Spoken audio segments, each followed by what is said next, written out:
Fala pessoal, bom dia, Êxodo capítulo 26 hoje, olha só, são 3 pontos do tabernáculo aqui pra gente estudar, tá? Primeiro as cortinas, depois as tábuas e por último aí o véu, né? São 3 pontos aqui que eu vou ser muito sincero pra você, daria um vídeo cada ponto, tá? Porque realmente tem muita informação e assim, né, eu não quero passar questão de medida, questão disso, né? Não, eu quero passar a simbologia que se refere ao Senhor Jesus, ao que isso tem a ver na minha vida, na sua vida, pra você entender mesmo, o nosso Deus é perfeito, maravilhoso, ele organizou isso tudo certinho, bonitinho, e para você entender que isso aqui não é um capítulo para se pular. Ah, Caio, vai ter muita medida, muito material, muito isso aqui. Se você mergulhar de cabeça, você fica nesse capítulo aqui. Vou dar uma ideia, tá? Uma ideia não, né? Aconteceu comigo hoje de manhã. Acordei 6 horas, fiz meu café, fiz minhas coisas, peguei meu caderninho, comecei a anotar as coisas, mas, foi mais de uma hora assim, marcando coisas, vendo, ligando. É impressionante como a presença de Deus no tabernáculo, que se referiu lá atrás,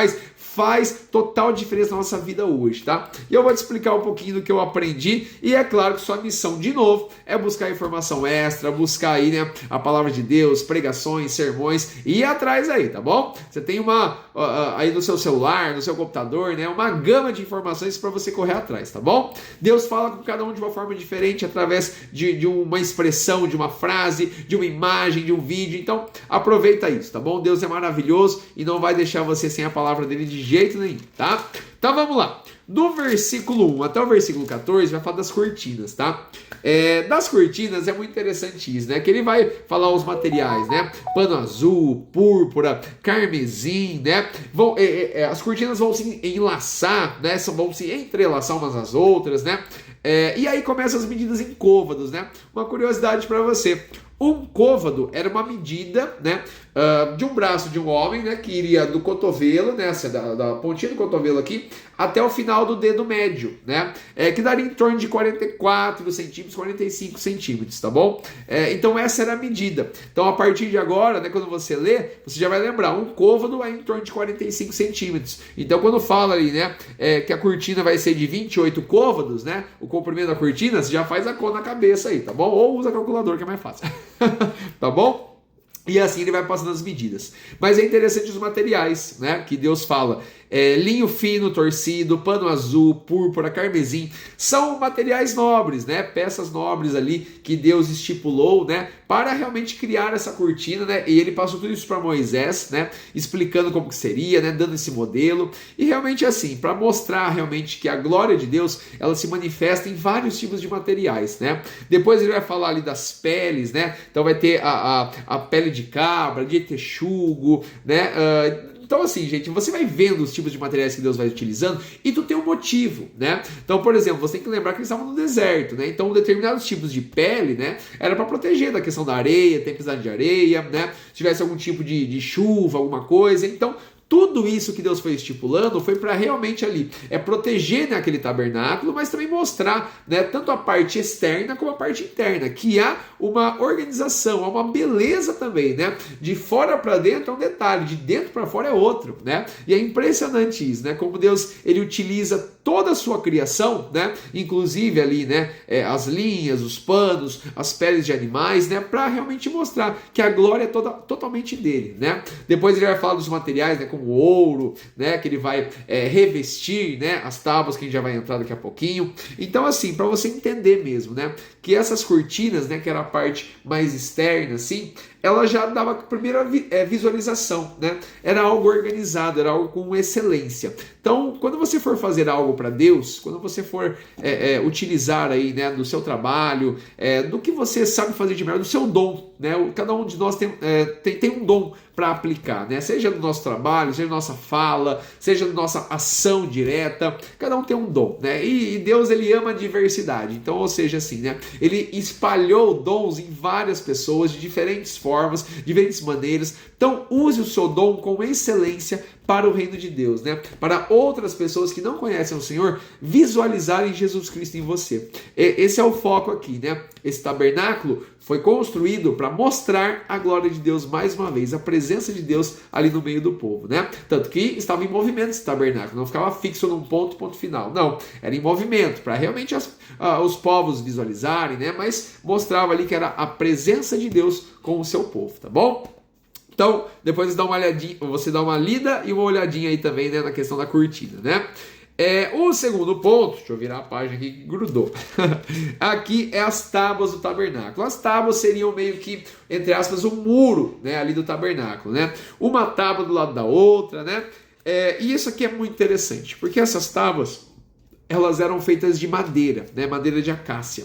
O que as tábuas representam? As tábuas representam o ser humano, né? É madeira, né? Realmente, em algum momento ela vai se deteriorar e tudo mais, né? Só que, na verdade, Deus pediu para Moisés para cobrir isso com ouro, né? Olha só, revestir isso com ouro. E outro detalhe, né? A base era uma base de prata. Então, isso daqui, pessoal, ouro representa a glória de Deus e a base de prata representa a redenção do Senhor Jesus, né? Por amor a mim e a você. Ele nos comprou por um alto preço, né? Então nós não estamos ali, por exemplo, no caso da madeira, né, em contato com a areia, com o deserto, né? Ele está em contato com a base de prata, ou seja, né? Eu e você fomos comprados por um alto preço, nós fomos redimidos, né? Então essa base de prata, ela representa isso. Depois você dá uma pesquisada aí sobre essa redenção. Por que Jesus Cristo é o nosso redentor, né? Porque ele nos comprou por um alto preço. E o preço você já sabe que foi o sacrifício dele por mim e por você para nos dar a vida eterna, tá bom? E aí, né, continua falando aí sobre o véu, né? Do 31 ao 37 é sobre o véu. E é interessante, pessoal, que o véu ele tem uma simbologia muito grande, que é o que separava, né? É o que separava da presença final ali do Senhor, né? Então, para você entender, somente o sumo sacerdote, ele poderia entrar na presença de Deus ali, né? Uma vez por ano. Então tinha todo um ritual, né? Ele tinha que se purificar, tinha que oferecer, né, sacrifícios de holocaustos, ele tinha que trocar de roupa, tinha toda uma situação, e uma vez por ano apenas, né? E aí assim, mas Moisés não era sumo sacerdote, né? Então qual que é a intenção? A intenção é que você entenda que Deus escolheu Moisés para ser esse mediador de Deus para os homens por meio dele. Essa foi a primeira situação. Mas o primeiro sumo sacerdote foi Arão, né? Então Arão ali, né, ele foi estabelecido, aquele primeiro sumo sacerdote com o povo de Israel ali, para estar depois, né? E depois você vai ver, né, a genealogia de Arão, né, que seus filhos também, né, na questão do Eleazar, depois veio Finéias, e depois mais pra frente Zadok, e assim por diante, né? Tivemos vários sumos sacerdotes aí na linhagem, né? E até chegar a dois aí problemáticos lá na frente, né, que era Anás e Caifás, né? Acho que você já deve ter ouvido falar desses nomes aí, né? Tem a ver com a questão política na época, né, e tudo mais, né? O Caifás, acho que você já sabe, se você já assistiu The Chosen, né, já viu aí, né, meio que a interpretação do personagem, mas que realmente é uma situação totalmente diferente do que aqueles primeiros sumos sacerdotes, né?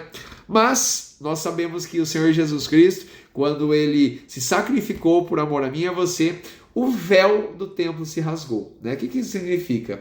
Que realmente esse véu não existe mais. Agora você temos livre acesso ao Senhor. Então nós não precisamos ser aqui, né, sumos sacerdotes. Nós só precisamos ser filhos de Deus, ou seja, aqueles que buscam a presença do Senhor, adoram o Senhor em espírito e em verdade. Então, ou seja, Jesus, ele foi o sacrifício puro. Ele pagou o preço por mim e por você. E o véu se rasgou. Então eu e você temos livre acesso ao Pai. Nós temos livre acesso a Deus hoje. Então, o que era feito lá atrás já não existe mais, né? O véu foi rasgado. E agora só há um mediador entre Deus e os homens, que é Jesus Cristo, o Senhor. Eu e você temos livre acesso. Isso aí é glória toda do Senhor, tá bom?